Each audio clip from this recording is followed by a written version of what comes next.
Academia Daniel. Formando líderes en ciencias, gobierno y servicio. A través de la verdad de verdades. Nuestra misión: formar líderes en ciencias, gobierno y servicio a la sociedad bajo una cosmovisión bíblica. Nuestra visión: transformar a la sociedad boliviana con valores y principios bíblicos aplicados en las diversas áreas del conocimiento científico. Nuestros pilares: formación de líderes, investigación, representación y defensa. Sean todos ustedes bienvenidos. Bien, tengan todos muy buenas noches. Como habíamos anunciado, en esta oportunidad damos la cordial bienvenida a nuestros panelistas de lujo que hoy nos acompañan. Especialmente agradecer la presencia aquí del doctor Iván Sandro Tapia Pinto, así como también a la doctora Micaela Alarcón Barte, quienes nos honran con su presencia toda vez que son destacados profesionales en el medio, especializados en Derecho Constitucional. Aunque en esta oportunidad nuestra temática se vinculará no solamente con el área jurídica, sino que trataremos una temática que tiene mucha relación con las ciencias políticas. En esta oportunidad hablaremos sobre la democracia, la libertad y el derecho a la protesta, pero desde una perspectiva bíblica. En ese sentido, antes de arrancar, como es de rigor, y bajo la misma perspectiva que hemos establecido, que es precisamente una cosmovisión bíblica, me permito, por favor, invitar nuevamente a nuestro director general para que pueda introducirnos en una pequeña oración inicial. Muchas gracias, Carolina. Si me acompañan, por favor, con esta pequeña oración, dándole la gloria a nuestro Señor. Amado Padre, te damos gracias por este día, por este nuevo tiempo que nos regalas a través de la Academia Daniel para llevar tu palabra adelante, pero más que todo llevar la ciencia a la cual tú creaste y nos das la oportunidad de enseñar la ciencia bajo la cosmovisión bíblica. Damos las gracias a tu presencia, damos la gloria a tu nombre y damos la bienvenida a los dos panelistas. Te pedimos que los inspires, que les des la sabiduría, que les des el entendimiento, la revelación tuya, para que podamos llenar realmente las expectativas de este seminario. De igual forma, a la directora académica, Carolina, puedas tú bendecirla para que pueda llevar adelante este seminario. Damos gracias por cada uno de los participantes que están ahora en vivo, como también aquellos que seguramente nos van a ver a través de las redes. Gracias te damos, Padre. Queremos llegar con tu verdad a todo lugar y cumplir la gran comisión que nos encomendaste. Gracias, Padre, en el nombre de Jesús de Nazaret. Amén.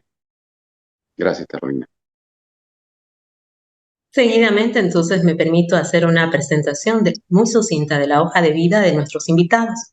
Primeramente, comenzar con la doctora Micaela Alarcón. Ella es abogada de profesión por la Universidad Mayor de San Andrés, es máster en Derecho Constitucional y Procesal Constitucional por la Universidad Mayor de San Andrés, Bolivia. Obviamente destacada con mención de excelencia en su defensa, así como también cuenta con un título de posgrado doctoral de Derecho que ha sido otorgado por la Universidad de Jaén, España, con calificación sobresaliente summa cum laude. Es también docente de pregrado y de posgrado en distintas universidades del medio. Es autora también de varios y diversos artículos científicos que han sido publicitados no solamente en distintas revistas, sino muy particularmente dentro de la Academia Boliviana de Estudios Constitucionales, así como también la Sociedad Científica de Doctores, de las cuales ella forma parte en calidad de miembro. Seguidamente también presentar al doctor Iván Sandro Tapia, quien también es abogado de profesión titulado por la Universidad Técnica de Oruro, y él cuenta también con grado académico de doctor en Derecho, con mención en Derecho Constitucional otorgado por la Universidad Complutense de Madrid, España. Cuenta también con maestrías en Derecho Público, con mención también en Derecho Constitucional por la Universidad Católica de Chile. Además, también con una especialidad en Diplomacia y Relaciones Internacionales de la Escuela Diplomática del Reino de España, consultor nacional en las áreas de Derecho Constitucional, Derechos Humanos y también Derecho Administrativo, y por ende docente de posgrado y pregrado en distintas universidades del país. Autor de varios libros, publicaciones, monografías, artículos, en diversos medios, así como también participante en calidad de expositor en distintas ponencias y eventos del medio. Finalmente, también es miembro de la Academia Boliviana de Estudios Constitucionales, la Academia Boliviana de Derecho Constitucional Procesal y de Ciencias Jurídicas de Oruro. Como pueden darse cuenta, tenemos entonces en esta oportunidad invitados de lujo. Ahora me permito entonces hacer una sucinta relación de cuál es el mecanismo o la metodología que emplearemos en esta oportunidad para poder arrancar nuestro evento. En este sentido, permítanme indicarles las reglas claras de metodología de aplicación. Primeramente, se rogaría a la audiencia virtual que nos acompaña en esta oportunidad en la sala Zoom en activar sus micrófonos en todo tiempo mientras los expositores hagan uso de la palabra para evitar cualquier interferencia. Acto seguido desarrollaremos nuestra actividad académica en 3 ejes temáticos, precisamente subdivididos en democracia, en libertad y en derecho a la protesta en forma ordenada, y evidentemente cada uno de nuestros invitados abordarán estas temáticas absolviendo algunas preguntas que la moderadora formulará a cada uno de ellos, indicando quién será la persona que responda, sin perjuicio que el otro invitado pueda también complementar la intervención. Después de que sean contestadas cada una de las preguntas que se desarrollen en este evento académico, al final del mismo se podrá también dar lectura a aquellos mensajes que se formulen en el chat. Las personas que hoy nos acompañan por sala Zoom también podrán solicitar el uso de la palabra si es necesario para poder hacer alguna consulta en forma directa. Y también daremos lectura a aquellas preguntas, comentarios que se puedan formular en nuestra página virtual de la Academia por Zoom y transmisión al vivo por Facebook Live. Con esta entonces introducción metodológica, comencemos con nuestro primer eje temático. A continuación abordaremos el eje número 1 que trata de la democracia y en este sentido me gustaría dirigirme al doctor Iván Sandro Tapia. En este sentido, preguntarle al doctor si nos puede dar una sucinta explicación de cuál sería el concepto de democracia, cuál ha sido la evolución histórica que este término ha tenido en el tiempo, y además también si nos puede explicar cuál ha sido su reconocimiento normativo a nivel nacional o en tratados internacionales en materia de derechos humanos, considerando para los que no sean entendidos en leyes que la democracia es una forma de gobierno y como toda forma de gobierno es un elemento que forma parte muy importante de todo Estado. Le cedo la palabra, estimado doctor Iván. Bueno, muchas gracias, colega Carolina. Agradecer a la Academia Daniel, en segundo lugar, y en tercer lugar entraremos en materia. En cuanto al concepto, o sea, ¿cómo podemos definir o conceptualizar la democracia?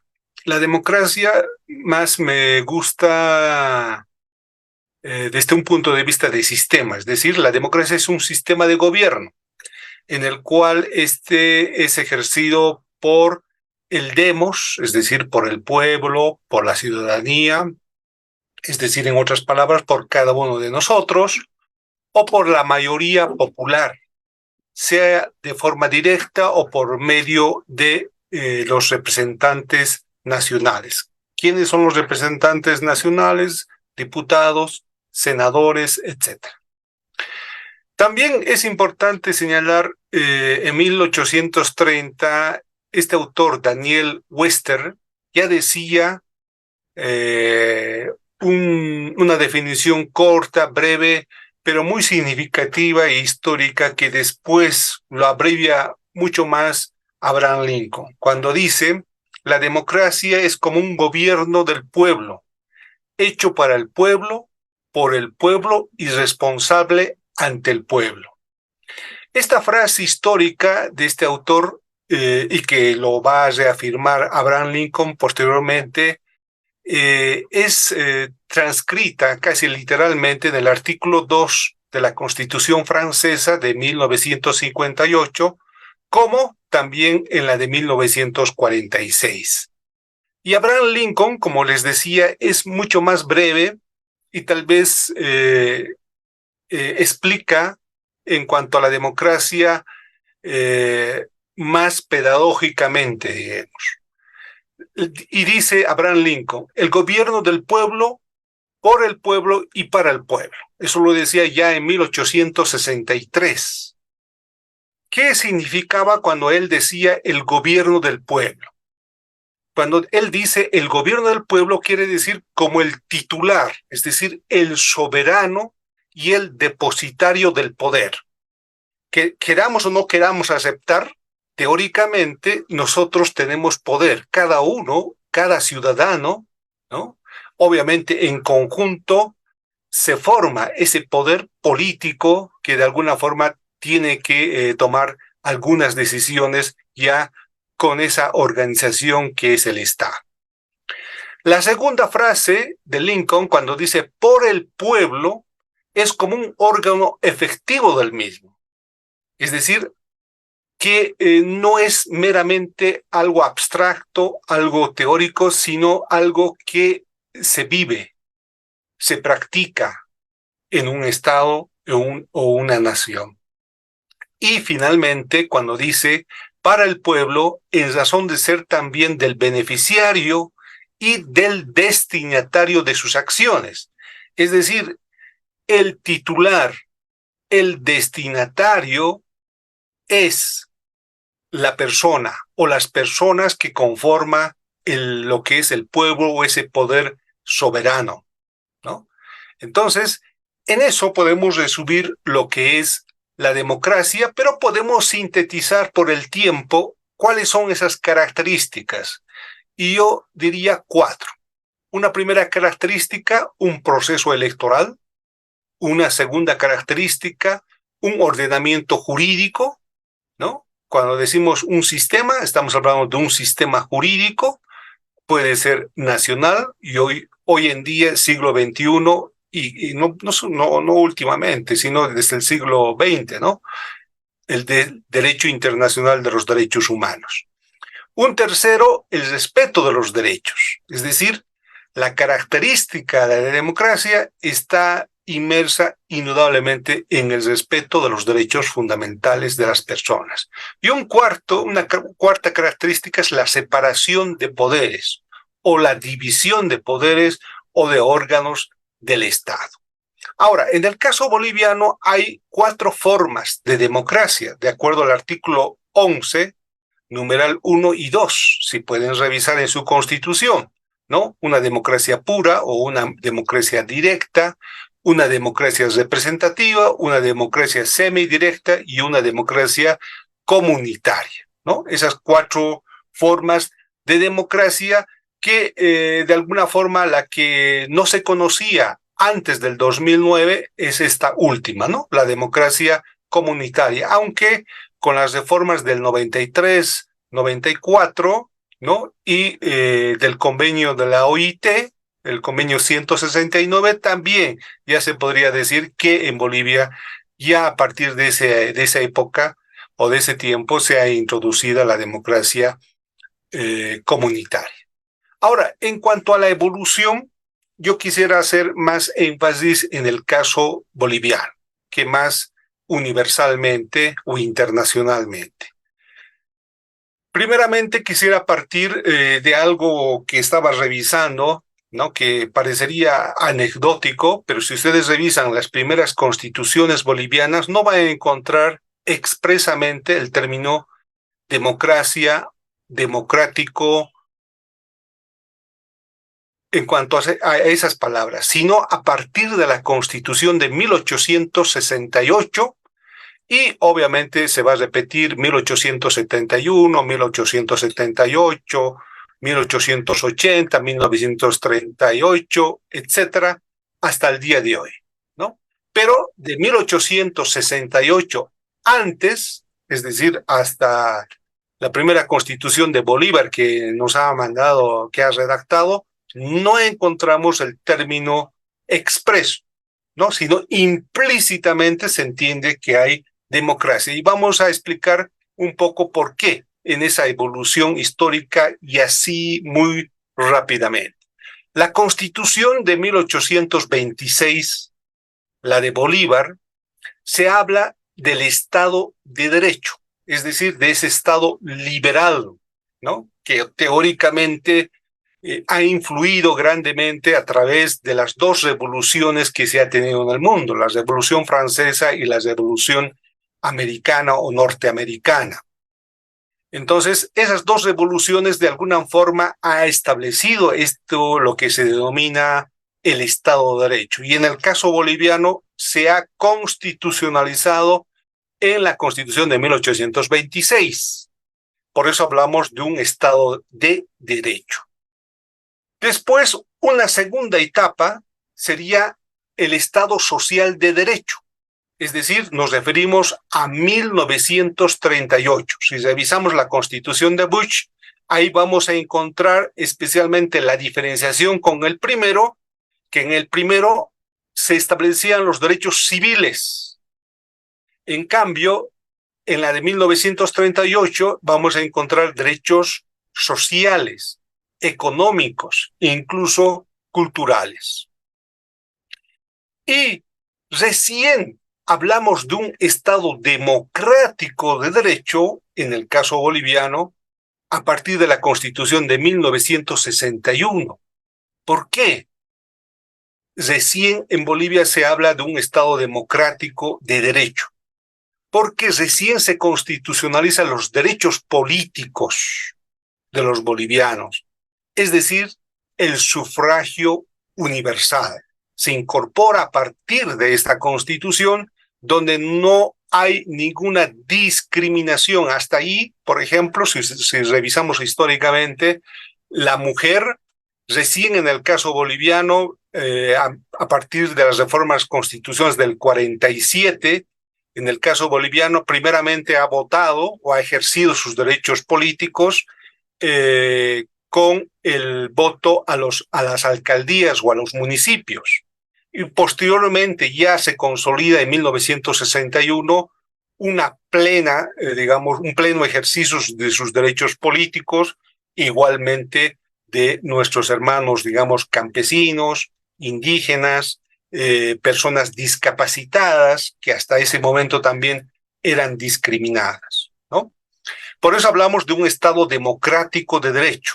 Y finalmente, a partir de las reformas del 93, 94 y la consolidación de la Ley de Adecuación y Concordancia de la Constitución febrero del año 1995, hablamos del Estado constitucional de derecho.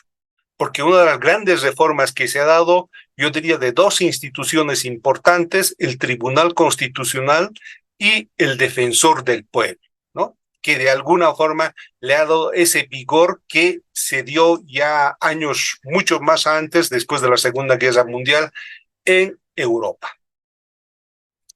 Ahora, ¿cuáles son las normativas que podemos citar? En el caso boliviano, ya lo hemos dicho, ¿no? Podemos decir el artículo 1 de la Constitución, que se refiere, el artículo 11 y el artículo 23, ¿no? De la Constitución boliviana. En el caso de la normativa internacional, encontramos en la Declaración Universal de Derechos Humanos, el artículo 21, por ejemplo, que toda persona tiene derecho a participar en el gobierno de su país. En el Pacto Internacional de Derechos Civiles y Políticos, el artículo 25, donde indica todos los ciudadanos gozarán sin ninguna distinción, mención, la participación en la dirección de los asuntos públicos, como también en el caso americano, la Declaración Americana de los Derechos y Deberes del Hombre, el artículo 20, toda persona legalmente capacitada tiene el derecho a tomar parte en el gobierno de su país. Y finalmente, la Convención Americana sobre Derechos Humanos, el artículo 23, que es referente a los derechos políticos. Entonces, ese es el paraguas, y también no olvidar la Carta Democrática Interamericana de la OEA, ¿no? En el famoso suceso lamentable que ha habido de las Torres Gemelas, que fue el mismo día que se aprobó, es decir, el 11 de septiembre del 2001, donde, en resumen, esta Carta Democrática establece la regulación si existiera la ruptura del orden democrático o su alteración por un Estado miembro de la OEA, ¿no? Entonces, eso en breve, en resumen, sería lo que podría decir. Gracias, Iván, por habernos dado un pantallazo muy general de toda la evolución que ha tenido este término en nuestro Estado boliviano. Pero como bien decías, tiene antecedentes también en otras naciones, muy particularmente incluso en el periodo histórico evolutivo del hombre. Ya en la antigüedad se hablaba de distintas formas de gobierno y precisamente entre ellas se precia decir que Grecia es la cuna de la democracia, y aún dentro de esta se menciona con mucha frecuencia a Aristóteles, quien hacía una clasificación de formas de gobierno, distinguiendo entre las formas de gobierno puras e impuras. En las primeras contemplaba precisamente a la monarquía, la aristocracia y la democracia, y en las segundas ya hablaba de una suerte de degeneración de las primeras. En este sentido, una monarquía podría degenerar en tiranía, una aristocracia en oligarquía y aún una democracia en demagogia. Y es con esta breve introducción que ahora me permito invitar a nuestra panelista Micaela Alarcón para que ella nos pueda hacer una muy sucinta explicación sobre las formas modernas de clasificación de gobierno, considerando que han habido al presente ya otros criterios de clasificación, según sean mayor o menormente democráticos. Entonces se reconocen a gobiernos precisamente de corte autoritario, totalitario. ¿Qué diferencia hay entre estos? ¿Cuáles son sus principales características, doctora? Muchas gracias, doctora Carolina, doctor Iván, a los presentes, un saludo cordial mediante este medio. Y bueno, respondiendo a la pregunta de la doctora Ortuste, podemos ver que existe una clasificación moderna en cuanto a las formas de gobierno. En ese sentido, podríamos mencionar los totalitarios, los autoritarios, los democráticos, que se subclasificarían, si valdría el término, en presidencialistas, semipresidencialistas y parlamentarios. ¿Cuáles son algunas características o notas particulares de esta clase de gobiernos? Veremos, por ejemplo, que el gobierno totalitario no llega a respetar los derechos humanos, excepto cuando tenga que, por ejemplo, convenir a los intereses del Estado. De la misma manera, esta clase de gobierno, por ejemplo, no se va a originar o va a tener un origen en una actividad social que sea de forma independiente o autónoma del Estado. Y de la misma forma, esta clase de gobierno va a tener o va a existir una ideología única oficialmente reconocida. Obviamente que acá queda mucha duda en el gobierno totalitario justamente sobre lo que es la democracia y la libertad. Ahora bien, hay también respecto al gobierno autoritario alguna otra nota característica referida a que existen dos clases de gobierno autoritario. Puede ser el pro-democrático y el no democrático. El prodemocrático es o se trata cuando es un gobierno de carácter transitorio, y este va a contemplar mecanismos para derivar en un gobierno, digamos, por así decir, democrático. Y el no democrático, como su nombre indica, acá se va a dar una clase de gobierno en la que no existen este tipo de mecanismos que van a derivar eventualmente en lo que sería la democracia. Los regímenes totalitarios entonces van a dar lugar también a diferentes características, entre ellas por ejemplo, las libertades de conciencia, de culto religioso, de educación son completamente abolidas, ¿no es así? O en su caso serían reducidas a una mínima expresión. De la misma manera, existe un predominio de lo que es la ideología única oficial. Acá podríamos también nosotros remitirnos a lo que fue el Führer Hitler en el régimen nazista y toda la devastación que ha traído consigo en la Segunda Guerra Mundial, y a raíz de eso también los juicios de Nuremberg, donde justamente Hans Kelsen nos decía, debemos castigar a estas personas que han hecho este genocidio, pero ¿cómo castigar? Era la pregunta de Hans Kelsen en este sentido, y por eso se instalaron los juicios de Nuremberg, ¿no es así? Con la característica de que estos juicios se daban de forma posterior a la comisión del hecho, en este caso delictivo.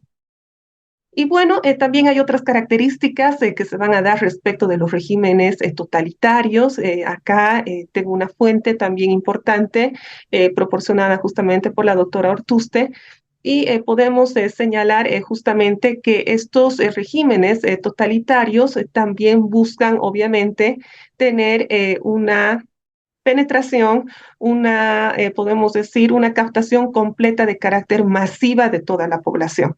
Lo mismo ha sucedido en el caso de Mussolini, por ejemplo, o en el caso de Hitler o el Führer, que sabemos que ha sido el régimen nazista, uno de los totalitarios o más devastadores que han existido en la historia. No obstante, quiero acá hacer un pequeño paréntesis con si hablamos de gobiernos de orden totalitario y hablamos de autoritarismos, creo yo que todavía en la historia de la humanidad existe un eslabón más por el cual se va a transitar. De manera que, y lo he explicado en algún artículo que he escrito en este sentido, que no siempre ha sido bien recepcionado, no es así, pero más bien ha sido publicado. Estamos hablando de un totalitarismo que se va a dar en el nuevo orden mundial. Entonces, es ahí donde nosotros, obviamente, las personas que profesamos la fe en el Señor, tenemos que estar muy alertas en este sentido.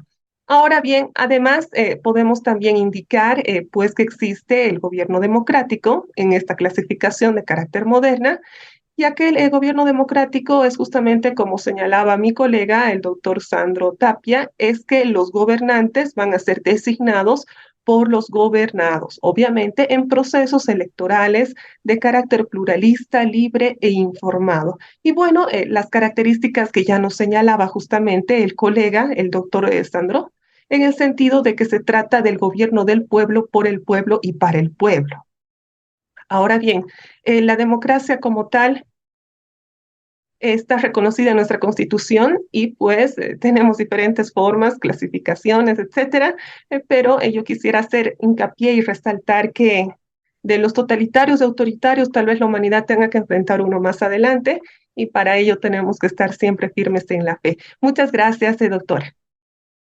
Gracias, Micaela. Realmente muy interesante porque a veces no se logra distinguir esta diferencia entre autoritarismo y totalitarismo. Muchas personas piensan que son sinónimos y por la explicación que nos das nos podemos dar cuenta que en consecuencia un autoritarismo puede a veces ser incluso objeto de un estado de excepcionalidad, por ejemplo, donde una autoridad de manera muy específica, por ejemplo, por causas de una conmoción o como ocurrió en el periodo de COVID, restringe de manera temporal ciertos derechos o libertades constitucionales y según su determinación sea transitoria para luego retornar a la democracia o para poder perpetuarse podrá tener una práctica democrática o por el contrario con tendencia a totalitarismo. Y bien decía Micaela de que hay nuevas formas de subdividir o clasificar a la democracia.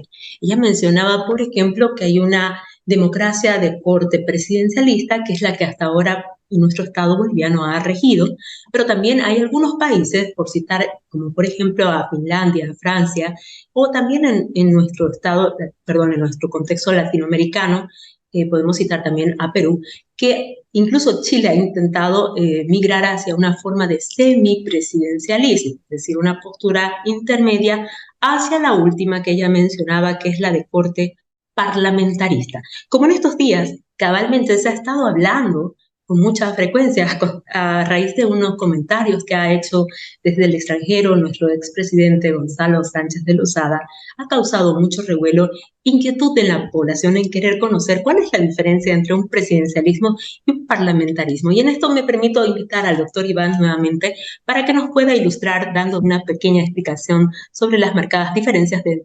una forma de gobierno o la otra.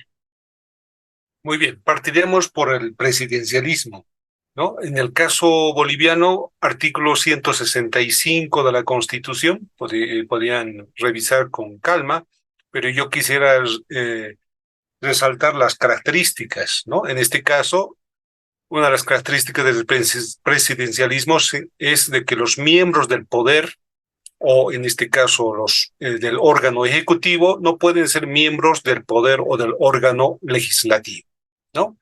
Eso viceversa. Segundo, los poderes funcionan en forma independiente, ¿no? O sea, hay un respeto, ¿no? de autonomía en cada poder del Estado, ¿no?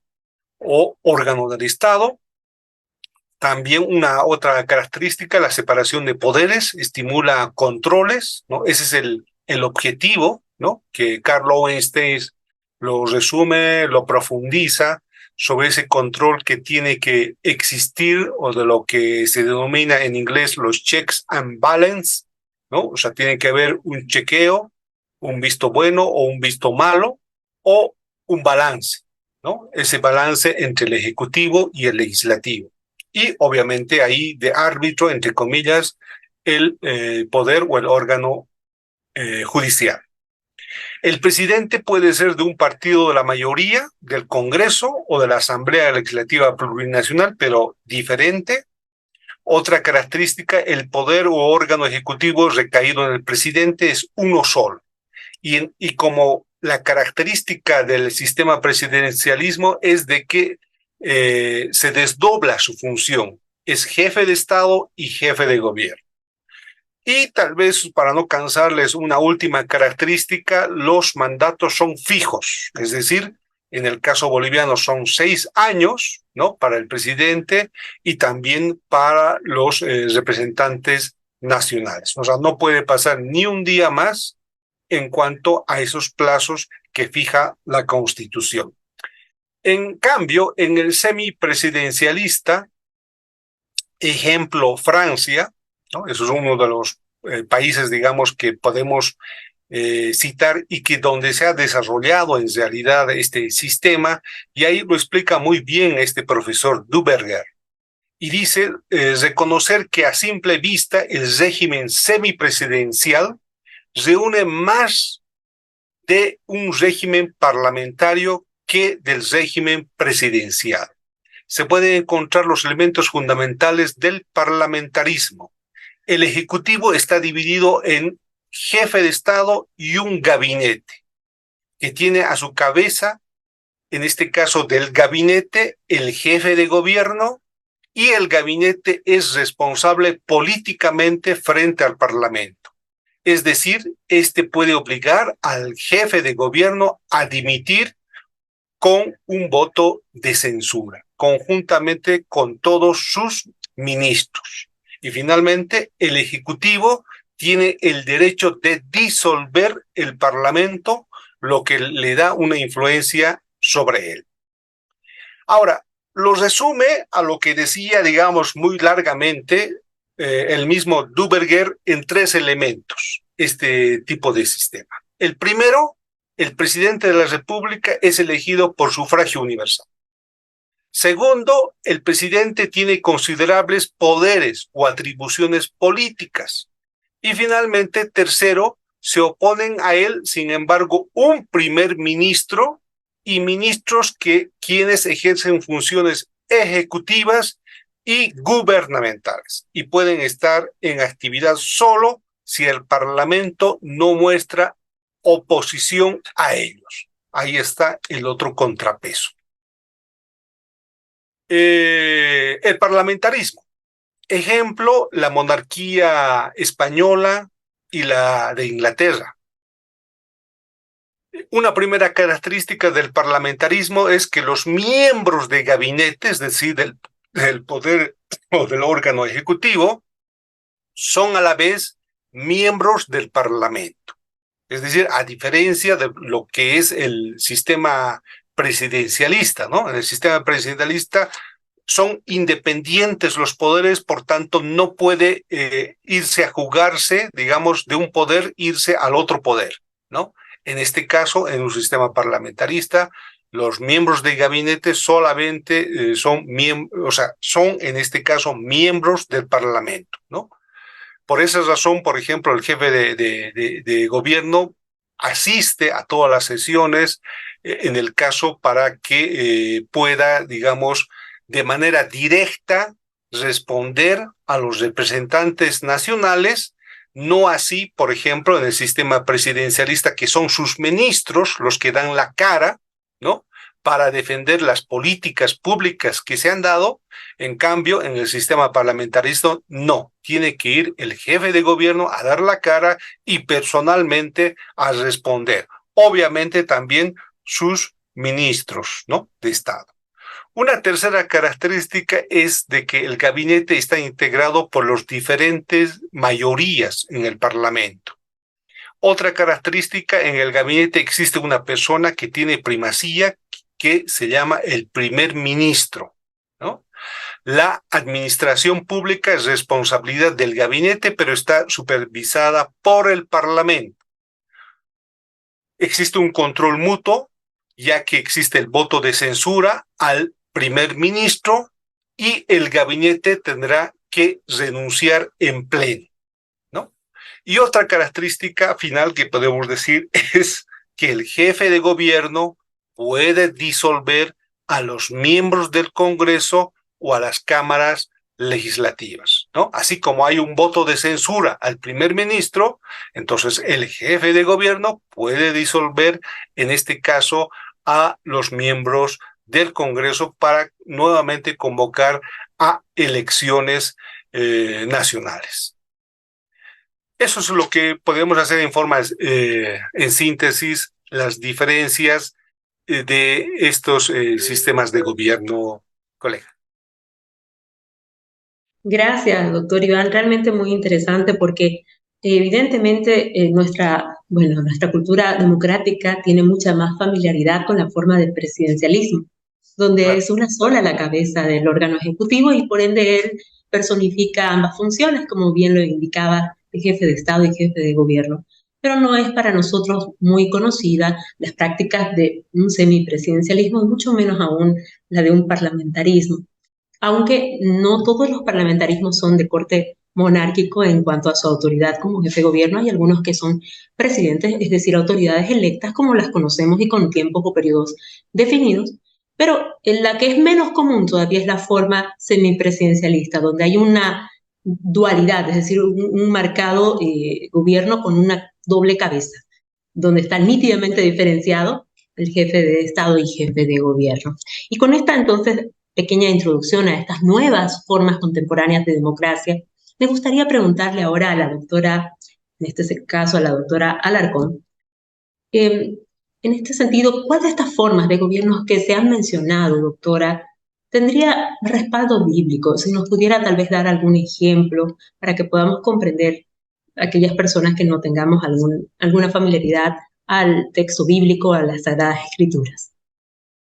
Muchas gracias, doctora, por la pregunta. A lo largo de las Sagradas Escrituras tenemos muchos ejemplos respecto justamente de lo que es un gobierno, una forma de gobernar.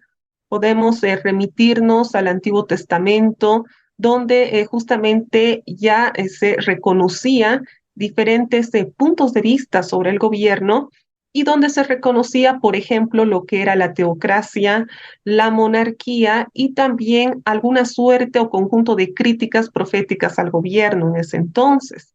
De manera que también existió en el marco del Antiguo Testamento lo que fue la monarquía, por ejemplo, en Israel, que comenzó justamente, recordemos, con el rey Saúl y continuó con el rey David y el rey Salomón.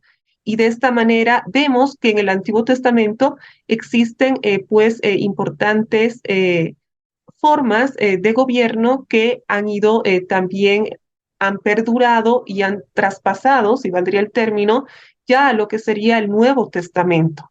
Y pues en el Nuevo Testamento tenemos que resaltar necesariamente las enseñanzas recibidas en este sentido por parte de uno de los apóstoles del Señor Jesucristo, en este caso Pablo, y también de Pedro, que ya nos decían, nos enseñaban, y el propio Señor nos dijo en su momento, dar al César lo que es del César y dar a Dios lo que es de Dios. De la misma manera, vemos que también Pablo enseñó que las autoridades gubernamentales están establecidas por Dios y son necesarias para que se pueda mantener el orden y castigar en todo caso el mal. Entonces exhortaba obviamente a que se cumpla este principio importante que es el sometimiento en este caso de toda persona a la autoridad humana, ya que esta autoridad humana es puesta por parte de Dios, ya sea en ese momento un emperador o ya sea en ese momento, por ejemplo, un gobernador en su caso. De manera que aquí podemos ver y resaltar cómo tanto en el Antiguo como en el Nuevo Testamento se ha reconocido las formas de gobierno y obviamente reconociendo también la autoridad instituida por parte de Dios, y también los diferentes principios de gobierno se encuentran reconocidos en las Sagradas Escrituras, como por ejemplo la responsabilidad, la justicia, la misericordia, la humildad, diferentes principios que se hacen carne justamente en este momento tan importante que nos va a señalar las Sagradas Escrituras respecto del Nuevo Testamento.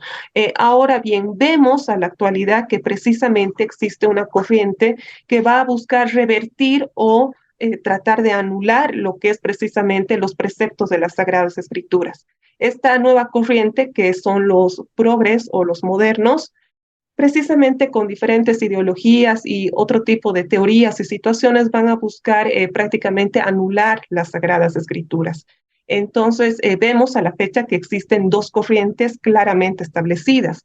Los conservadores, que aún estamos luchando para que se reconozca, por ejemplo, en la currícula, por ejemplo, y otro bando que no les interesa para nada. Un ejemplo importante ha sido precisamente la acción popular que ha sido planteada en contra justamente de la malla curricular. Ahí nosotros podemos ver precisamente esta disyuntiva que ya se está demarcando, pero no solamente a nivel nacional, sino a nivel mundial. Lamentablemente, pues esta acción fue denegada justamente por la Sala Constitucional Cuarta del Tribunal Departamental de Justicia de La Paz, donde justamente padres de familia y justamente un abogado defensor buscaba que pues no se implemente esta suerte de currícula. ¿Por qué? Porque se buscaba justamente proteger el interés superior del niño y de la niña y del adolescente, algo que no es ya hoy en día ni siquiera mencionado a título justamente de estas corrientes de carácter progre. Otro punto que quiero resaltar antes de concluir es justamente lo que decía la doctora Ortuste referido a que se ha dado en los últimos días una propuesta de una nueva constitución para Bolivia. Esta propuesta deviene del expresidente Gonzalo Sánchez de Lozada. Y nosotros podemos ver y analizar que existe un cambio importante en cuanto a la forma de gobierno y el modelo de Estado también.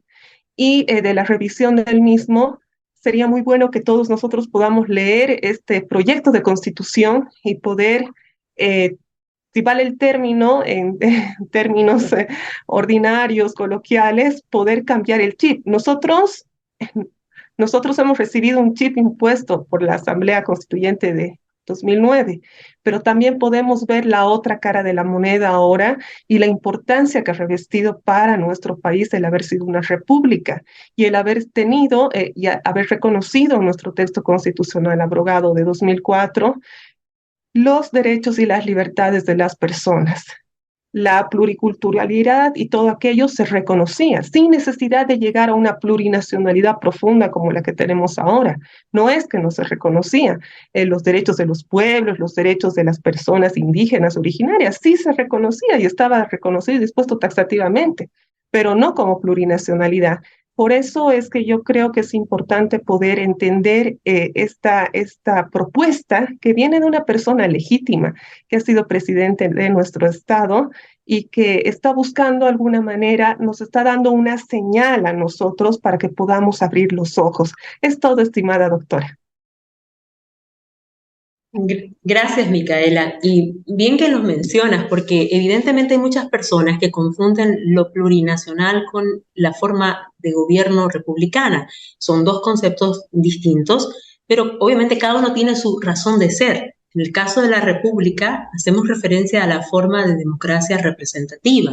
Por esa misma causa, nuestro anterior texto constitucional indicaba de manera taxativa que el pueblo no gobernaba ni deliberaba sino a través de sus representantes.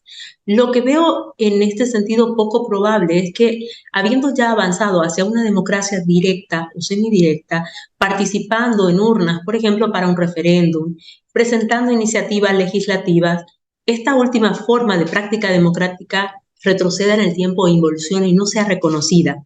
Pero sí, evidentemente hay muchas personas que están apostando a que con mucha fuerza se mantenga la república o forma de gobierno de democracia representativa. Ahora, lo que sí, evidentemente, el término plurinacional, si bien no es excluyente, hace mención de aquí muchas naciones en un Estado, pero tiene también una connotación al haber tantas identidades culturales, sociales.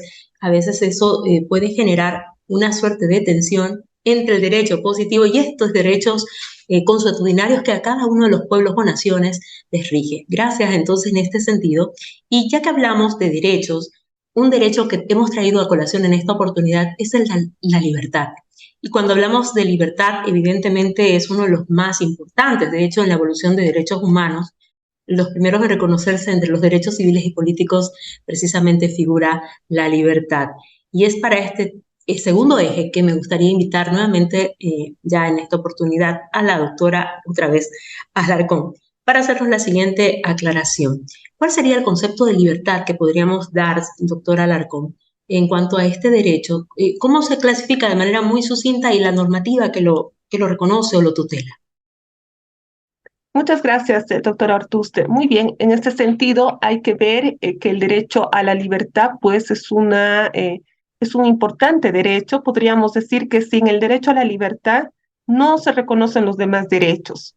Podríamos decir que entre los derechos más importantes que tiene toda persona humana está el derecho a la vida y el derecho a la libertad.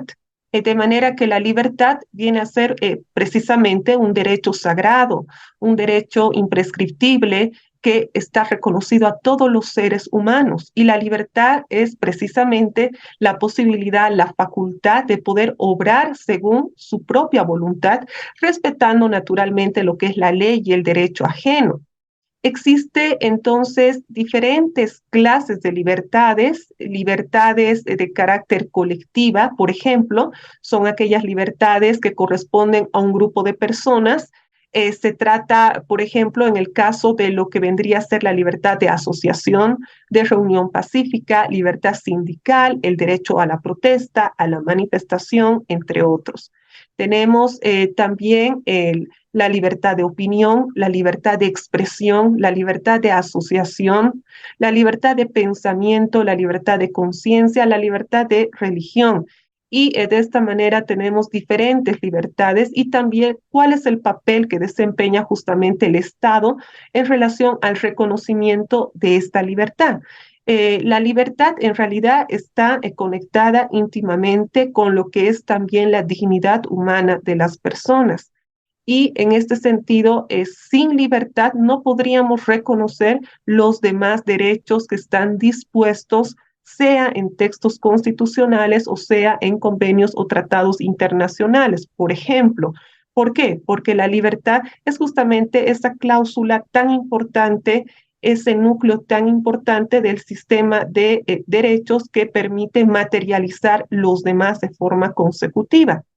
De esta forma es que justamente la libertad se encuentra reconocida, por ejemplo, en la Convención Americana sobre Derechos Humanos, en los pactos internacionales sobre derechos civiles, políticos, económicos, sociales, culturales, se encuentra también reconocida en nuestra Constitución.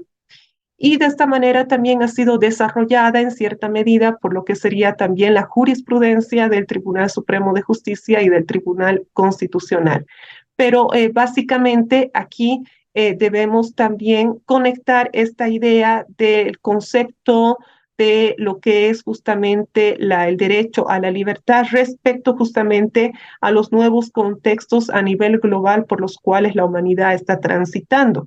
Precisamente el hecho pandémico, por ejemplo, ha restringido en cierta medida lo que es el derecho a la libertad respecto, por ejemplo, a la asociación o a lo que es la reunión de culto religioso, por ejemplo, o la libertad de poder asumir o no la decisión sobre si me voy a inocular o no me voy a inocular, por ejemplo.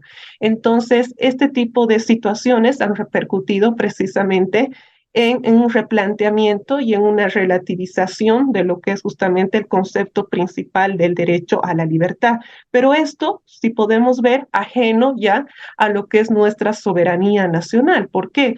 porque este tipo de hechos dados de forma sistemática a nivel global, a nivel mundial, evidentemente han salido fuera del control de los estados, de las soberanías nacionales, más bien han subido un peldaño y han sido precisamente manejadas por poderes de carácter supraestatal que se han distribuido por todo el mundo y que han comenzado a llevar una directiva de todas las naciones y los estados.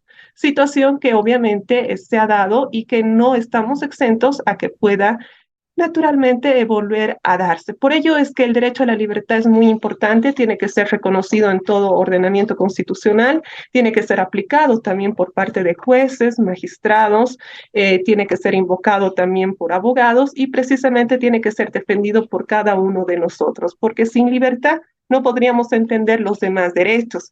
Y si nos quitan la libertad para poder decidir, entonces nosotros estaríamos ingresando a un terreno de un autoritarismo. Es todo, doctora. Fantástico, Micaela, porque inclusive has mencionado algo muy interesante, su íntima relación con la dignidad del ser humano. Y eso es lo primero que viene a mi memoria, es precisamente la práctica de la esclavitud, como una forma de reducir esa libertad que tiene el ser humano y que justamente dentro de las formas sancionatorias para poder, por ejemplo, castigar algún delito o un ilícito, es privar de libertad.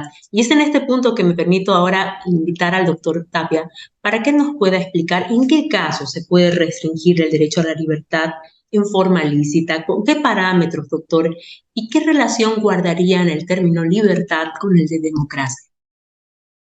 Ya. Quisiera comenzar diciendo lo siguiente primero. Nuestra Constitución, el artículo 23, nos dice que nadie puede ser detenido, aprehendido, privado de libertad, sino en los casos y según las formas establecidas por ley. Es el primer, digamos, paraguas de garantía constitucional. El segundo, diremos, de organismos internacionales supraestatales, está los reglamentos o el reglamento, reglamentos mínimos para el tratamiento de los reclusos, el conjunto de los principios para la protección de todas las personas sometidas a cualquier forma de detención o prisión, el código de conducta para los funcionarios encargados de hacer cumplir la ley. Ahí es toda una normativa que se les da a la Policía Nacional y también a las Fuerzas Armadas, en qué casos puedan intervenir, ¿no? En casos, por ejemplo, de estados de excepción o en casos en que no sea una situación regular, sino anormal. Y también los principios de ética médica aplicables a la función del personal de salud, especialmente los médicos, en la protección de las personas presas y detenidas contra la tortura y otros tratos o penas crueles, inhumanas o degradantes del año 1982. Entonces hay una amplia normativa de garantía que nadie puede ser detenido, aprehendido o privado de su libertad, a no ser requiriendo para la ejecución del respectivo mandamiento, ¿no? En este caso emitida por una autoridad competente, que esté y que sea emitido por escrito, ¿no? O sea, no puede ser tampoco una disposición discrecional oral. Ahora, hay una excepción en el caso, por ejemplo, de un delito infragrante, ¿no? Entonces, todo delincuente infragante puede ser aprehendido aún sin mandamiento por cualquier persona para el único objeto, ¿no? De conducirle ante una autoridad o un juez competente, quien deberá tomar su declaración máximo dentro de las 24 horas. Entonces, en este caso, este delito infragante puede ser que un ciudadano, no siempre la policía, pueda aprender, por decir, si se encuentra en su domicilio a un ladrón, ¿no? O a un tipo de delincuente en una situación, digamos, de esta excepcionalidad. Ahora, también tenemos que tomar en cuenta que ningún derecho fundamental o libertades públicas son absolutas, ¿no? Por ejemplo, el artículo 32 de la propia Convención Americana de Derechos Humanos nos habla de los deberes de las personas.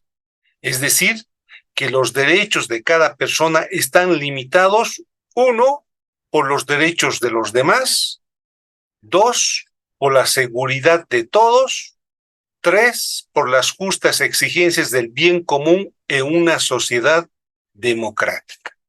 Entonces, hay esos límites que establece la propia Convención Americana o en materia de derechos humanos.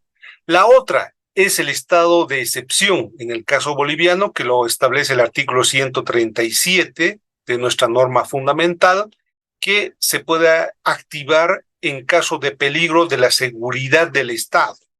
En el caso, por ejemplo, de una amenaza externa, un desastre natural o conmoción interna, ¿no? Entonces, en esas tres alternativas podría darse. Ahora, ¿cuáles son las características generales para poder entender, digamos, por lo menos lo básico del estado de excepción? Uno, la concreción de las circunstancias excepcionales por la que establece la Constitución Política del Estado, es decir, se tiene que justificar, no puede ser, digamos, por la autoridad arbitrariamente, sino hay el hecho para que se pueda declarar un estado de excepción. Tiene que haber el hecho, ¿no?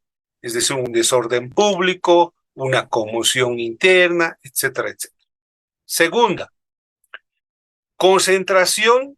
Esa es una de las características del estado de excepción, la concentración en el órgano ejecutivo de la atribución para las facultades excepcionales. Es decir, la propia Constitución, por esa situación excepcional, se le otorga ciertas facultades más, ciertas atribuciones específicas dentro del lapso de tiempo que va a durar un estado de excepción al órgano ejecutivo. Y tercero, existe una restricción o suspensión de los derechos y garantías constitucionales que tiene que obviamente ser fundamentada, motivada, justificada por la autoridad, en este caso por el gobierno, e incluso la Convención Americana sobre Derechos Humanos indica si en un país se dicta un estado de excepción, se tiene que comunicar, en este caso, a la Secretaría de la OEA y también, en este caso, también, por ser miembro de las Naciones Unidas, a la Secretaría de Naciones Unidas e incluso también a cada uno de los estados miembros de estas organizaciones. Y finalmente, lo que decías, la relación que guardan entre la libertad y la democracia son como hermanas gemelas, van juntas, son inseparables, ¿no? Pero teóricamente podríamos hacer una breve diferenciación entre una y otra. La libertad en realidad es esa autodeterminación de decisión de uno, ¿no? Es decir, un derecho individual. Y la segunda, la democracia, es una responsabilidad civil, ¿no? Para ejercer, digamos, este tipo o este sistema de democracia, en la que, digamos, determina, en el caso, nuestro marco jurídico. Una segunda, digamos, la característica de la libertad es la posibilidad de elección. Es decir, tenemos la libertad, como decía Micaela, por ejemplo, en la libertad religiosa, si ser católico, ser mormón, ser testigo de Jehová, o finalmente no creer en ninguna religión y ser agnóstico o ateo, ¿no? Entonces, hay esa libertad tan amplia que nos da la normativa, y la democracia, obviamente, son valores en las cuales nos establece ese paraguas que se debe respetar al igual que la libertad. Entonces, para no cansar, me parece, con esas dos características de almas gemelas de la libertad y la democracia, ¿no? Que son inseparables, ¿no? Van a ir siempre juntas. Para dar un ejemplo gráfico, digamos, son como dos rieles que van a ir siempre hasta el infinito paralelamente, ¿no? Hasta el final. Eso sería. Gracias, colega. Qué interesante, Iván, porque algo que me vino a la memoria justamente también es que en un periodo previo a la democracia o en los periodos en los cuales la humanidad ha estado subsumida, por ejemplo, en prácticas monárquicas y que muchas veces degeneraban en tiranía, lo primero que hacían reducir es precisamente la libertad. Es célebre la frase de Luis XVI cuando se le preguntaba qué es el Estado soy yo, para denotar aquella actitud tiránica o déspota. Bueno, y ahora me gustaría en este punto preguntar a la doctora Alarcón, ¿qué dice la escritura sobre el derecho a la libertad, doctora? Muchas gracias, doctora. Muy bien. A ver, sobre el derecho a la libertad, en base justamente a lo que señala las Sagradas Escrituras, podemos encontrar diferentes versos donde ya se habla justamente de la libertad. Son estos versos que podemos remitirnos? Nos podemos remitir, por ejemplo, a Gálatas 5:1, donde nos señala precisamente que el Señor nos libertó para que vivamos en libertad, ¿no? Y nos señala, por tanto, manténganse firmes y no se sometan nuevamente al yugo de esclavitud. Ahí podemos ver precisamente un verso contenido en las Sagradas Escrituras donde nos habla precisamente de la libertad. Reitero, es Gálatas 5:1. También podemos ver Segunda de Corintios, por ejemplo, 3:17, donde también nos habla sobre lo que es la libertad cuando se anda obviamente en las sendas del Espíritu, así lo señala las Sagradas Escrituras. También podemos remitirnos a Juan 8:36, también al Salmo 119:45, entre otros, a Isaías 61:1, a Salmo 34:19, y hay varios versos dentro de las Sagradas Escrituras que nos habla precisamente de lo que es la libertad. Y podemos resumir en la sencilla razón de que precisamente cuando nosotros tenemos el conocimiento dado ya por Dios, podemos vivir en plena libertad, ¿no es así? Alejados obviamente de otro tipo de situaciones que traen en todo caso yugo a lo que es la vida de las personas, de manera que el derecho a la libertad está reconocido en las Sagradas Escrituras y tiene una fuente bíblica de la cual también bebe y que también ha sido obviamente trasladado posteriormente por diferentes estadios de la humanidad, de la historia, recogido por diferentes civilizaciones, por diferentes épocas, pero podemos ver que evidentemente el derecho a la libertad está dispuesto en las Sagradas Escrituras, que es la base, creo yo, sobre la cual se tiene que gobernar un país, se tiene que gobernar un estado, se tiene que manejar una nación. Por ejemplo, no vayamos a ser reiterativos, pero sí es importante poner como ejemplo. En el preámbulo de la Constitución del año 2009 del Estado Plurinacional de Bolivia, podemos ver claramente que hubo la intención de parte de la izquierda socialista española de eliminar por completo lo que es la palabra Dios en la parte del preámbulo y dejar simplemente la palabra Pachamama. No vamos a entrar en debates si está bien o está bien la cosmovisión, etcétera. Lo cierto es que, siendo el preámbulo de una carta magna que va a regir un nuevo Estado, debiera siquiera tenerse un mínimo de respeto en relación a este punto, y entiendo que se dejó, ¿no es así? Se dejó, pero luego de una situación muy forzada, podríamos decir, y donde la intención sí era eliminar por completo la palabra Dios y solamente dejar la palabra Pachamama. Reitero, son ideologías, son ideas puestas obviamente por la izquierda socialista española a través de sus diferentes abogados y constitucionalistas que han venido a idear justamente un texto constitucional y ponerlo en vigencia a un país donde había ya una ruptura democrática interna precisamente a causa del golpe de Estado que le dieron al expresidente Gonzalo Sánchez de Lozada. En este sentido, entonces, podemos ver claramente lo importante es que los padres o redactores del texto constitucional sean temerosos de Dios. Qué interesante, Micaela, porque nos estás mostrando que las escrituras reafirman este derecho en varios textos que se han mencionado.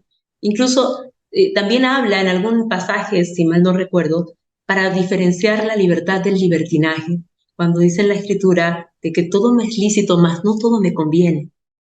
Y ahora que hablamos también de libertad, es inevitable también correlacionarla con que en ese ámbito de libertad, las constituciones del mundo tienen por propósito poner límites de actuación, límites en ese ámbito de libertad, tanto para gobernantes como para gobernados.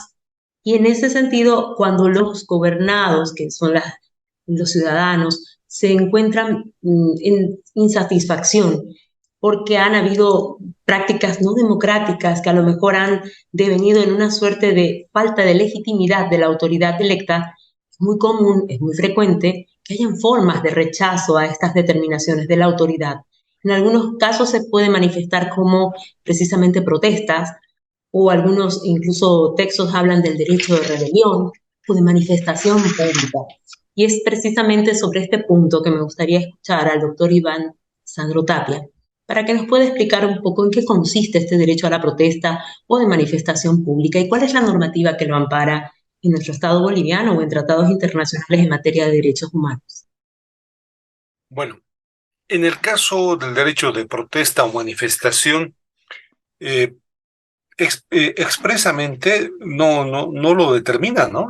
La Constitución, pero sí nos da, digamos, el contexto, el contenido, el artículo 21, el apartado 5, y complementa el artículo 106, numeral segundo de la Constitución. Pero ¿qué entendemos por el derecho de manifestación? Se entiende por manifestación generalmente el hecho de que un grupo más o menos numeroso de personas utilice la vía pública en procesión o fin de expresar una determinada opinión, protesta o reivindicación, ayudado de pancartas o voces coreadas. O sea, en resumen, eso es el derecho a la protesta o a la manifestación. Pero ¿cuáles son las características? Una característica que nos dicen los profesores de Esteban González Trevijano, la primera es previa concertación, es decir, para hacer una protesta o una manifestación, previamente hay una concertación, es decir, una decisión de ese grupo de personas, ya que a diferencia de cualquier multitud ocasional, el encuentro ha sido previamente organizado y concertado. En otras palabras, podríamos decir, es algo premeditado, es decir, no es algo casual que aparece una multitud en la calle protestando, ¿no? Sino que es algo previamente que es concertado. Segunda característica, limitación temporal, es decir, ya que su ejercicio tiene una duración corta, ¿no? A diferencia, por ejemplo, del derecho de asociación, ¿no? Que citaba también la colega Micaela, ¿no? Entonces, si revisamos nosotros el derecho de asociación, obviamente puede tener un límite de 100 años, 50 años, es decir, un tiempo casi, digamos, muy largo, pero en cambio, en este caso de el derecho a la protesta, ¿no? O el derecho a la manifestación, existe un tiempo corto, ¿no? Esa es la gran diferencia. Una tercera característica es la organización mínima, requisito que lo diferencia, en este caso, de la mera coincidencia de las personas en un lugar, ¿no? O sea, no es una casualidad, sino que existe una organización mínima de ese grupo de personas, ¿no? Que previamente decide vernos en tal lugar para justamente manifestar, protestar contra algo algo común, ¿no? De ese grupo de personas. Y finalmente, el fin específico. Es decir, puesto que el objetivo de ambos consiste en expresar opiniones o reivindicaciones concretas. Es decir, la reivindicación o el fin de esa protesta o de esa manifestación va a ser algo concreto, no algo abstracto, algo, digamos, sacado de las orejas o de la cabeza en ese momento, improvisadamente no, sino, como decíamos antes, los requisitos anteriores tienen un orden, ¿no? Y ese orden es obviamente que tiene que haber un fin específico. Pero ¿cuáles son, digamos, el reconocimiento que podemos hacer de las manifestaciones? Se llevan a cabo en lugares públicos, indudablemente. No habría sentido que exista una protesta, digamos, en un lugar privado, ¿no? Necesariamente tiene que llevarse a cabo en lugares públicos, llámese una calle, una plaza, etcétera, y especialmente en la vía pública. Segundo, las manifestaciones se llevan a cabo en lugares públicos y especialmente en la vía pública, ¿no? Por ejemplo, para diferenciar de la reunión, porque una reunión tiene un límite en cuanto a un número de personas y cabe en un lugar específico, que puede ser un lugar cerrado, ¿no? Que eso diferenciamos, por ejemplo, con las manifestaciones o una protesta. Otra característica son dinámicas y se llevan a cabo mediante la marcha, ¿no? Es decir, existe una dinamicidad de parte de las personas que necesariamente va a haber un movimiento, un tránsito de las personas de un lugar determinado a otro lugar determinado que ellos mismos han organizado y han decidido. Y finalmente, que siempre pueden conllevar posibles alteraciones de orden público. Posibles alteraciones, obviamente, imagínense que se trate de 1,000 personas, de 3,000 personas, es muy difícil, ¿no? Cuando, por ejemplo, en una familia tienen 5 hijos, digamos, la mamá y el papá, es muy difícil que puedan manejar a los 5 hijos porque un hijo quiere comer, otro hijo quiere dormir, otro hijo, etcétera. Imagínense de una multitud de cientos o miles de personas. Obviamente es posible que pueda existir alguna alteración al orden público. Eso es en lo que puedo decir, o me estoy olvidando algo, colega. No, tranquilo, doctor, porque así le damos un pequeño espacio solamente para que nos pueda complementar la doctora Alarcón, en el sentido de que él nos ha explicado muy bien las características para que pueda hablarse con propiedad de un derecho a la manifestación, manifestando algún rechazo, algún repudio, alguna política o determinación de autoridad. Y en este punto me gustaría que la doctora solamente complemente si hubieran algunos criterios, estándares, parámetros para hacer algunas limitaciones a este ejercicio de derecho de protesta que hubieran establecido ya sea la jurisprudencia, la normativa, la doctrina, para podernos guiar. Muchas gracias, doctora. Bueno, habiendo ya señalado por parte del doctor Sandro Tapia, obviamente, este concepto tan importante, podemos ver o preguntarnos si puede haber una restricción al derecho a la protesta. En este marco hay que señalar que los estados pueden llegar a restringir el derecho, por ejemplo, a la libertad de reunión pacífica, por ejemplo, pueden también de alguna manera restringir, pero bajo circunstancias limitadas y siempre bajo condiciones concretas. ¿Cuáles son estas condiciones concretas? La legalidad, la necesidad, la proporcionalidad y la persecución de un fin legítimo. De esta manera podría en su caso darse alguna suerte de limitación o restricción siempre que se cumplan estos presupuestos necesarios para que pueda viabilizarse en el marco de la legalidad y en el marco de la legitimidad. Vamos a recordar acá rápidamente lo que pasó justamente en una de las primeras fases de la pandemia del COVID-19, que obviamente dio lugar justamente a que se impongan restricciones sobre todo al derecho a la protesta en todo el mundo. Y algunos gobiernos, pues, tras conocer, ver el comportamiento de este virus, pues también las rebajaron. Por ejemplo, exigieron a aquellos que se manifestaban que tuvieran la distancia física necesaria o que lleven obligatoriamente la mascarilla, por ejemplo, para de esta manera impedir lo que sería una propagación de una enfermedad viral, por ejemplo, ¿no? Y de esta manera, aún así, podemos ver que tenía que cumplirse los presupuestos de legalidad y de legitimidad para poder restringir este derecho tan importante. Y pues, sin embargo, también existieron otros países, otros estados que, por ejemplo, aún no han levantado las restricciones a las protestas impuestas como respuesta a lo que fue justamente la época pandémica, ello como un ejemplo.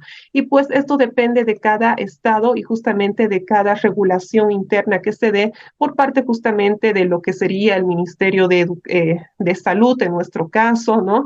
Que es el ente rector, que es el que nos decía hasta qué momento llevar a cabo una actividad o no, pero lo importante acá es que estos tres presupuestos teóricos tienen que ser observados y cumplidos para de esa manera hacer una restricción, pero que sea, como decía, en el marco de la legalidad y en el marco de la legitimidad. En todo caso, es necesario este derecho porque permite, obviamente, poder hacer un reclamo de nuestros derechos, consecuentemente también está reconocido por el derecho internacional de los derechos humanos.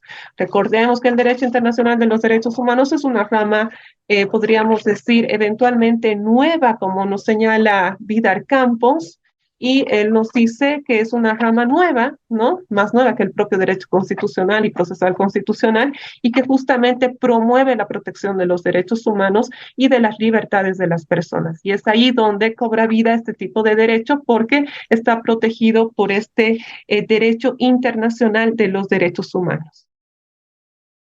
Gracias, doctora, porque, bueno, aquí me voy a permitir solamente hacer algunas complementaciones a lo expuesto por nuestros panelistas, porque ellos se han manifestado de manera extraordinaria en relación al derecho a la manifestación y a la protesta, pero el que mencionaba la doctora Micaela y que está de alguna manera reconocido dentro de tratados internacionales en materia de derechos humanos, y aún nuestra propia Constitución establece que la falta de mención de algún derecho de manera expresa en el texto constitucional no será entendida como la negación de la existencia de otros derechos que pudieran ser reconocidos en este sentido por otros instrumentos internacionales, como ella mencionaba. Y ahí me recuerdo que en alguno de los párrafos o parágrafos iniciales de la Declaración Universal de Derechos Humanos se menciona precisamente, y voy a hacer cita textual, considerando que dice, considerando esencial que los derechos humanos sean protegidos por un régimen de derecho, a fin de que el hombre no se vea compelido al derecho supremo o al supremo recurso de la rebelión. ¿Contra qué? Contra la tiranía y la opresión. Esto significa entonces de que este ejercicio del derecho a la rebelión, protesta pública, muchas veces va vinculado a una falta de legitimidad en la autoridad para poder adoptar determinaciones o decisiones y que genera un rechazo, un repudio social. Y por ende, esto significa que un segundo elemento es no contar con la aceptación del pueblo. El pueblo soberano, que es en definitiva quien ha elegido a sus gobernantes si hablamos de democracia. Y es en este punto donde hay algunos autores, voy a citar a algunos de ellos, por ejemplo, Marcelo Achurra Dusayant, mencionaba que habían elementos necesarios para que pueda ser legítimo o válido este ejercicio del derecho a la rebelión. Esto significa, por ende, que tenga que, de alguna manera, verificarse lo que mencionaba, que se trate de alguna determinación que no cuente con aceptación social y que menoscabe derechos humanos o garantías constitucionales y que, por ende, genere falta de legitimidad por parte de la población. Ya a manera de cierre, la última pregunta es para el doctor Iván Sandro Tapia. Doctor, se habla en estos días de que se ha adoptado una práctica muy común en muchos estados, Bolivia tal vez por lo pronto parece que no va a ser la excepción, de que se vincula o se asocia con frecuencia al derecho a la protesta o rebelión con una conducta ilícita, es decir, se tiende a criminalizar el derecho a la protesta. ¿Es esto así correcto? Es decir, ¿bajo qué criterios podría la protesta ser considerada como un ilícito? ¿Y qué dicen las escrituras al respecto? Bueno, desde mi punto de vista, no es legítimo criminalizar la protesta social per se, ¿no? Porque indudablemente es un derecho fundamental o derecho constitucional y derecho humano, ¿no? ¿Por qué? Porque está establecido en las convenciones o tratados internacionales en materia de derechos humanos, ¿no? Entonces, per se, no. Pero quisiera reflexionar lo que dice nuestro Código Penal, ¿no? Hay algunos delitos que están contemplados. Obviamente, no per se, porque algo que tenemos que subrayar y que voy a hacer más hincapié más adelante es que la protesta o la manifestación tiene que ser pacífica, ¿no? O sea, no puede ser violenta, porque si es violenta y si no es pacífica, entonces esa legitimidad se pierde y se vuelve ilegal, ¿no?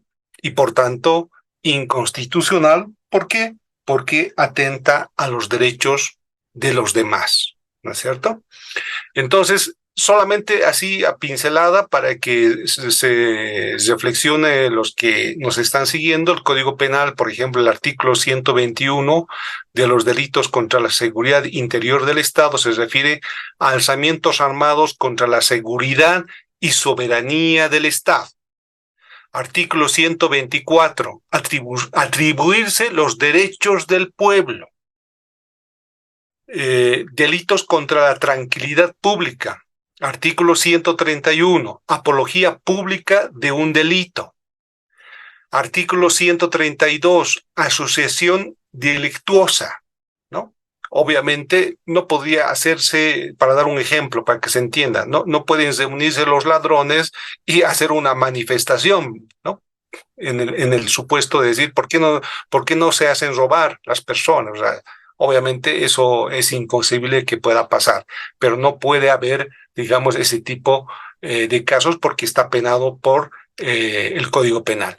Desórdenes o perturbaciones públicas, artículo 134. Delitos contra la seguridad común, por ejemplo, que pueda ocurrir un incendio, ¿no? En ese tipo de manifestaciones. Entonces esa manifestación pacífica ya no se convierte con la finalidad o el objetivo, sino ya tiene, digamos, otra finalidad ilegal. Y finalmente, delitos contra la seguridad de los medios de transporte y comunicación. Artículo 213, atentado contra la seguridad de los transportes, ¿no? Por ejemplo, no sé si podríamos tal vez forzar el caso, por ejemplo, que ha sucedido en La Paz, en esas manifestaciones que lo han quemado los buses Puma Katari, ¿no? O sea, no podemos decir esas personas han tenido el derecho a la protesta, sino ha habido un ilícito, ¿no? Ahora, en cuanto a la pregunta que me parece muy delicado, y esto más que todo para los que nos están escuchando, es decir, sobre qué dice la escritura sobre este derecho, ¿no? Yo creo que ahí tenemos que matizar un poco en el sentido de la doctrina y el respeto que tenemos que tener de cada, digamos, posición que tiene cada iglesia o cada congregación, ¿no? Evangélica, cristiana o protestante, ¿no? Y ahí existen dos caminos, es decir, algunos sí, ¿no? Sí a la protesta, es decir, que siguen el camino de la protesta y tienen su justificación bíblica, y otros no a la protesta, ¿no? ¿Por qué? No, porque para generalizar, la posición de no es porque son dos cosas muy distintas, es como el agua y el aceite, es decir, las cosas de Dios no se puede juntar con la inmundicia, el mundo, ¿no? El mundo es otra cosa y otra cosa es el reino de Dios. Por tanto, los que sostienen que no puede haber protesta dicen, no, nosotros nos aferramos a lo que dice Dios, a las leyes de Dios, Antiguo Testamento, Viejo Testamento y punto. En cambio, existe la otra posición que sí, es decir, hay una posición en la cual es y históricamente se ha dado, ¿no? Como vamos a decir más adelante. No a la protesta, si me permites, voy a hincapié por lo menos a 3 versículos bíblicos de la Biblia en el que se justifica.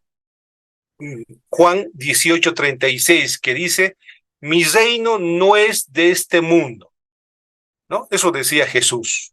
Entonces, como al decir, ustedes abóquense al reino de Dios, olvídense del mundo, ¿no?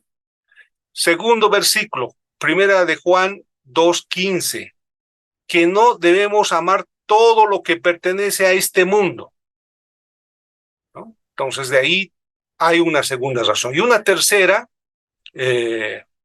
Hechos 17:31, Dios ha prometido juzgar al mundo con justicia, es decir, Dios será el que nos dará a través de la oración, ¿no? Según esta concepción, hay que orar, ¿no? Para que Dios pueda aplicar su justicia contra esas injusticias en las cuales está sucediendo y por tanto no es necesario que nosotros podamos protestar, sino Dios se va a encargar de que no exista, ¿no? Ese tormento o esas injusticias en el mundo. Por tanto, podemos resumir, tratar de salvar este mundo a través de protestas es como tratar de pescar en un río sin peces, ¿no? La conclusión de esta posición. En cambio, la otra posición también tiene sus argumentos. Por ejemplo, Proverbios 31, 8 y 9, que dice, abre tu boca por los desvalidos, por los derechos de todos los desafortunados. Abre tu boca, juzga con justicia y defiende la causa del afligido y del menesteroso. Romanos 13:8 nos dice, no debáis a nadie nada, sino amaros unos a otros, porque el que ama al prójimo ha cumplido la ley. Entonces aquí se entiende, si uno ama que su prójimo está sufriendo, hay que ayudarle, ¿no? Esa es la justificación. Y finalmente, una tercera que podemos citar, Isaías 1:17, aprended a hacer el bien, buscar la justicia, reprender al opresor, defender al huérfano, abogad por la viuda, ¿no? Entonces, esas son las justificaciones que nos da, digamos, la palabra. Y un ejemplo histórico que no podemos negar es el pastor bautista Martin Luther King Jr., ¿no? Él, para conocimiento de todos, fue un ministro y activista norteamericano que se convirtió en el vocero y líder más visible del movimiento por los derechos civiles de no violencia desde 1955 hasta su asesinato en 1968. ¿Qué es lo que proclamaba él cuando estaba en vida? Por ejemplo, en la marcha, solamente es el único ejemplo que voy a dar, la marcha sobre Washington. ¿Cuáles son las demandas en el contexto por qué el pastor Martin Luther King actuó? No estuvo pasivo a lo que él veía y a lo que él vivía y seguramente a sus miembros, ¿no? De su iglesia. Primera idea de esa marcha, el fin de la segregación racial en las escuelas públicas. Segundo, una legislación significativa sobre los derechos civiles, incluyendo una ley que prohibiese la discriminación racial en el mundo del trabajo. Y una tercera, podríamos decir, un salario mínimo de $2 para todos los trabajadores sin distinción. Entonces, ese es, digamos, el primer ejemplo que les doy. Y el segundo ejemplo, y con esto voy a acabar, es de lo que se tiene en Chile, que lo denominan ellos el Servicio de Acción de Gracias Evangélico. Eso es instituido cada 18 de septiembre de cada año. Es decir, lo denominan el acto donde asisten las autoridades de Chile, o sea, es decir, estamos hablando de las autoridades desde el presidente, ¿no? Del Estado hasta la máxima autoridad jerárquica del Estado chileno asiste a esta acción de gracia que lo denominan el Te-Deum evangélico. Esto, aunque irónicamente, fue instituido en 1975 a iniciativa de Augusto Pinochet, ¿no? Muchas veces decimos aquí el dictador, la dictadura que coarta los derechos y demás, pero de alguna forma vemos que también hay esas luces y sombras, lamentablemente, como seres humanos, ¿no? No podemos decir que también en la democracia existe una taza de leche, es decir, que todo es perfecto. Vamos a encontrar que no es así, ¿no? Y cierro con el caso de Chile. El año 1997, el gobierno de Eduardo Frei lo estableció como una de las 4 actividades oficiales del gobierno chileno para conmemorar la independencia del país. Entonces, aquí en este acto, por ejemplo, si ustedes revisan por internet la información que se tiene de estos Te-Deum, ha habido un caso en la presidencia de Bachelet que los evangélicos le dijeron de frente a la presidenta que asistió a este Te-Deum evangélico de que no estaban de acuerdo con la ley que ella estaba promoviendo contra o a favor del aborto, ¿no? Y otras medidas, por ejemplo, en cuanto a los matrimonios del mismo sexo, etcétera, etcétera. Entonces, es un espacio que se ha construido en el caso chileno. Y si me permites, colega, termino con lo que decía una frase. Martin Luther King Jr. decía: la libertad nunca es voluntariamente otorgada por el opresor, debe ser exigida por el que está siendo oprimido. Y con eso concluyo. Gracias. Brillante, doctor Iván Sandro Tapia, y también este ejemplo, ¿no?, muy nítido de formas de hacer también un ejercicio del derecho a la protesta por razones válidas, por el derecho de otras personas.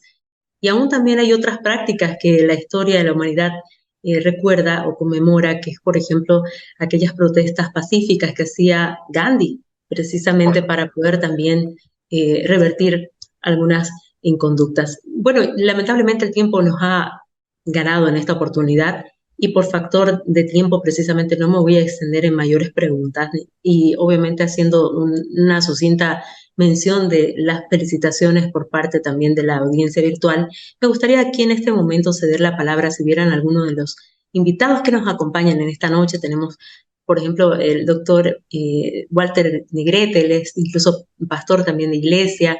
Gracias por estar presente. Wilfredo Benavides, Aida Collazos, que también forma parte de AEL Bolivia, entre otras personas. Agradecemos por estar aquí en la sala. Si alguno quiere formular preguntas, incluyendo nuestro director general, este es el momento, por favor, para que podamos cerrar, porque tenemos respeto en este sentido a nuestros invitados, que deben estar cansados por la hora ya de esta noche. Si alguna persona quiere hacer uso de la palabra, puede, por favor, habilitarse a su micrófono levantando la mano para poder hacer uso de ella.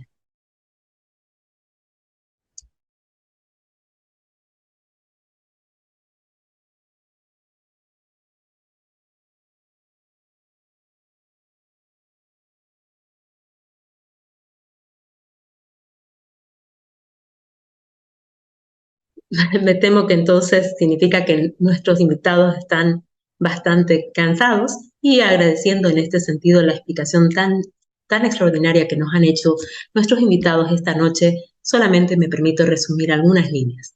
Hemos hablado de democracia como una forma de gobierno que tiene sus orígenes normalmente en la historia como punto de partida a Grecia como cuna de la democracia. Pero también hemos visto que hay antecedentes bíblicos de que esta tuviera sus raíces también en la historia de la Biblia, donde el texto bíblico también hace mención de otras formas de gobierno, como la teocracia o aún la monarquía o reinado. Pero en definitiva también la palabra habla de que toda autoridad ha sido instituida por Dios. También hemos hablado en cuanto a la libertad, que está reconocida como derecho no solamente en los textos normativos de distintos estados, sino también en tratados internacionales en materia de derechos humanos, y que hay una íntima relación entre libertad y democracia. Decía el doctor Tapia que son como dos caras de la misma moneda y que evidentemente es una condición básica para el ejercicio de los demás derechos. Incluso la doctora Alarcón nos decía que tiene también mucha relación con la dignidad del ser humano. Y nuestra escritura también reconoce en este sentido, no solamente al momento, por ejemplo, que hablábamos de democracia, cuando el pueblo, por ejemplo, reunido en el Pentateuco menciona a viva voz que ellos aceptan que Dios sea quien los guíe. También menciona en relación al tema de la libertad, de que evidentemente todas las libertades deben ser garantizadas y que aun cuando aparentemente todas las parezcan lícitas, no siempre serán convenientes. Sin embargo, nos habla de esa potestad de elegir, ese libre albedrío. Y para cerrar, hemos hablado en cuanto al derecho a la protesta o de rebelión, que hemos encontrado que no solamente tiene antecedente en nuestro texto constitucional, en la mención genérica de que su falta de enunciación expresa no significa su negación, y aún en la Declaración Universal de Derechos Humanos, cuando en su considerando tercero menciona la posibilidad de que el pueblo pueda ejercer el derecho supremo o recurso supremo a la rebelión cuando se trate de prácticas tiránicas y que contraponen al orden democrático. En este sentido también, las escrituras nos exhortan en algún pasaje que, aunque no ha sido mencionado por nuestros expositores, en alguna oportunidad se encuentra alguna mención de que estarían los apóstoles en este sentido teniendo que,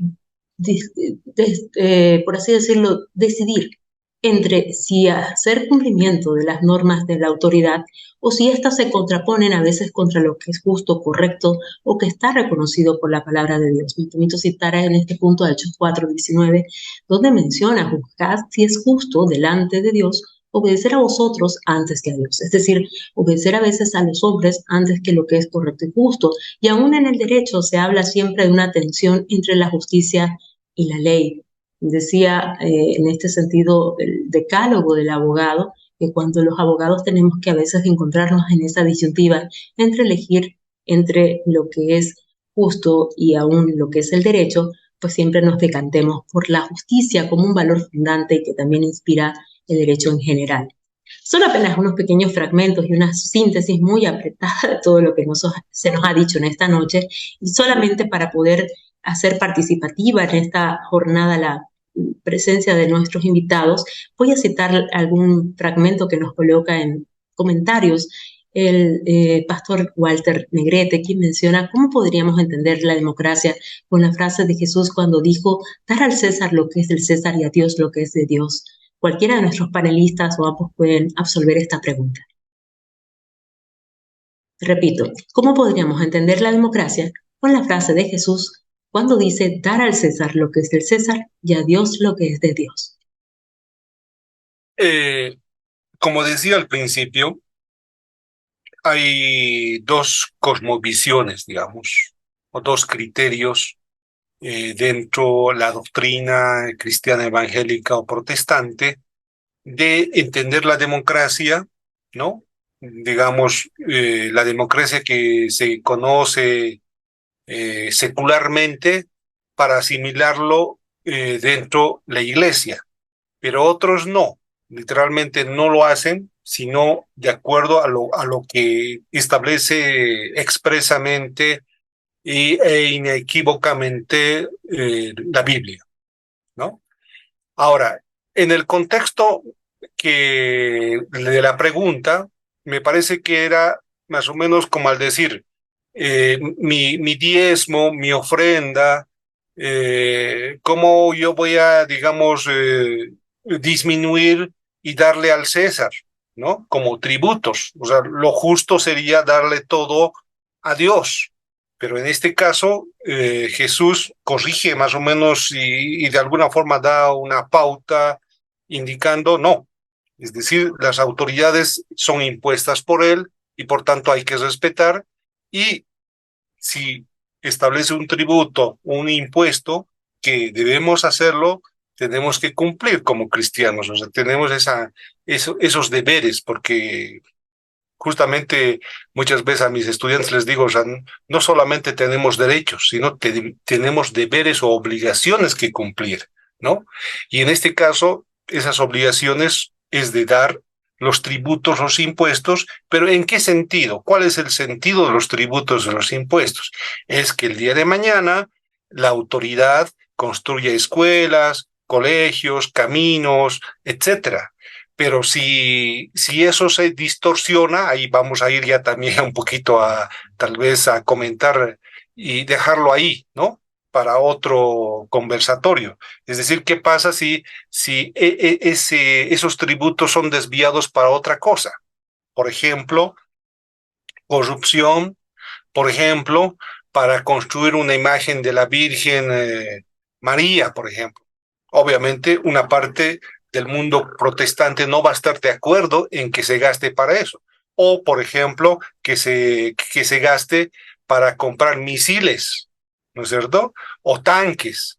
Entonces, no sé si toda la población o el mundo cristiano va a estar de acuerdo que con sus impuestos o con sus tributos se pueda ir ese dinero para ese propósito o a ese fin, ¿no? Entonces, ya el debate ya es para otro conversatorio, pero me parece, para sintetizar la pregunta, me parece que va si tenemos que alegar si nuestros diezmos, nuestras ofrendas, no debíamos dar nuestros impuestos al César, ¿no? Sino dar todo a Dios, porque estaríamos disminuyendo. Pero ahí, como dijo Jesús, corrige y dice, no, tienes que dar lo que le corresponde a César, es decir, a la autoridad, al Estado, al gobierno, y lo que le corresponde a Dios, darle lo que le corresponde, conforme a lo que dice la palabra.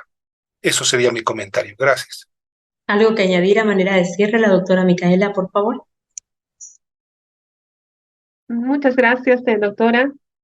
Colegas, bueno, simplemente indicar que cuando se señala en las Sagradas Escrituras de dar al César lo que es del César y a Dios lo que es de Dios, eh, pues vendría a ser que no mezclemos, no es así, las cosas de este mundo con las cosas de Dios, y en ese marco pues tenemos que movernos y tratar siempre de discernir estos dos extremos que se pueden dar, que también pueden chocar, que también en determinado momento nos pueden poner en una situación que hacer, pero ante todo el discernimiento es importante, y pues saber siempre poder deslindar estos dos aspectos. Si bien estamos en este mundo, pero no somos de este mundo.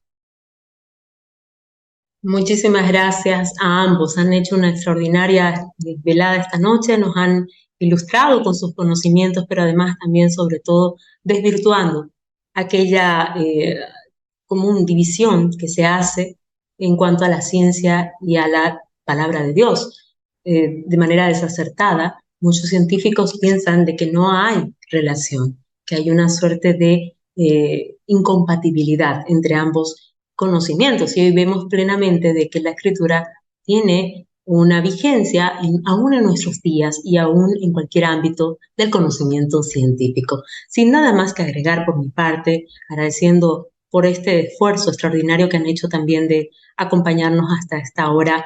Muchísimas gracias a ambos. Gracias, Iván, gracias, Micaela, y a todos los que nos acompañan en esta noche. También gracias bueno, aquí hay unas felicitaciones, gracias a la Academia Daniel por la temática abordada, por la participación de los excelentes expositores. Les agradecemos infinitamente, muchas gracias y bendiciones, dicen también.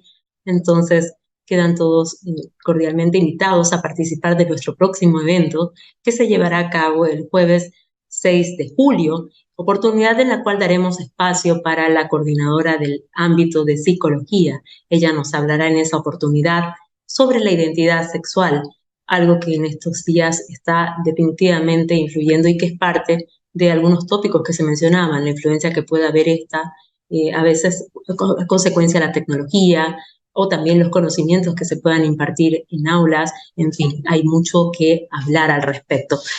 Sin nada más que agregar, pasen todos muy buenas noches y que descansen.